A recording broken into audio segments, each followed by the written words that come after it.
রাধে রাধে। তোমরা কি ভূতে বিশ্বাস করো? আমরা অনেকেই আছি যারা একদম ভূত প্রেতে বিশ্বাস করি না, আবার অনেকেই আছি যারা ভূত প্রেতে বিশ্বাস রাখি। ভারতবর্ষ এমনই একটি বৈচিত্র্যপূর্ণ দেশ যেখানে রয়েছে বিভিন্ন রকম মন্দির, যার ছত্রে ছত্রে লুকিয়ে রয়েছে রহস্য। এরকমই একটি রহস্যময় মন্দির হলো মেহেন্দিপুরের বালাজি মন্দির। সেখানে নাকি ভূত প্রেতের বসবাস। কিভাবে? চলো বলি আজকে সেই তথ্য। মেহেন্দিপুরের বালাজি মন্দিরটি রাজস্থানে অবস্থিত।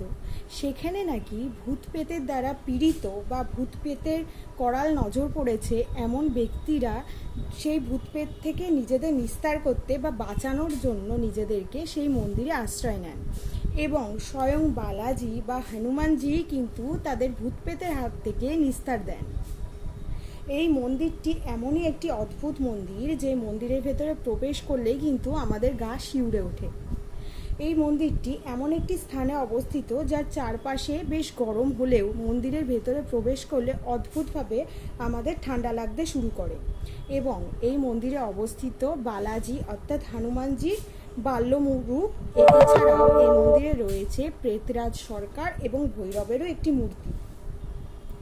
এই মন্দিরে যেই ব্যক্তিরা যান সেই ব্যক্তিরা সমস্ত ভূত প্রেতের কুনজর থেকে নিজেদের রক্ষা করতে পারেন। চিকিৎসার দ্বারাও যাদেরকে সুস্থ করা সম্ভব হয়নি এমন সমস্ত ব্যক্তিরাও কিন্তু এই মন্দিরে গিয়ে সুস্থভাবে ফিরে এসেছেন। এই মন্দিরের বেশ কিছু নিয়ম আছে যেগুলি অন্যান্য মন্দিরের থেকে সম্পূর্ণ ভিন্ন। অন্যান্য মন্দিরের প্রসাদ কিন্তু আমরা বাড়িতে নিয়ে যেতে পারি এবং সেটিকে খেতে পারি, কিন্তু এই মন্দিরের প্রসাদ আমরা কোনোভাবেই বাড়িতে নিয়ে যেতে পারি না। এবং এই মন্দিরে থাকা কোনো ব্যক্তিকে আমরা সহজে কিন্তু স্পর্শ করতে পারি না বা কারোর ডাকে সাড়া দিতেও পারি না। বা এই মন্দির থেকে আমরা যখন বাইরে বেরোই সেই মুহূর্তে যদি পিছন থেকে কোনো বিকট আওয়াজ বা কোনো চিৎকার বা ডাকের আওয়াজ পাওয়া যায়, আমরা কিন্তু পিছন ঘুরে তাকাতে পারবো না।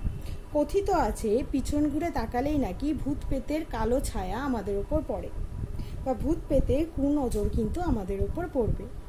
বালাজি মন্দিরটি এমনই একটি অদ্ভুত মন্দির যেখানে অন্যান্য মন্দিরের মতো কাঁসর ঘণ্টার আওয়াজ তো পাওয়াই যায় না, বরঞ্চ এখানে গেলে পাওয়া যায় নারী এবং পুরুষদের আর্তনাদ, যারা মুক্তি চায় প্রেতাত্মার কবল থেকে। এই অদ্ভুত মন্দিরের সন্ধানে তোমরা যেতেই পারো একবার রাজস্থানে এবং ঘুরে আসতে পারো বালাজি মন্দির থেকে। রাধে রাধে। সবাই সুস্থ থেকো, ভালো থেকো এবং মুখে বলো রাধে রাধে।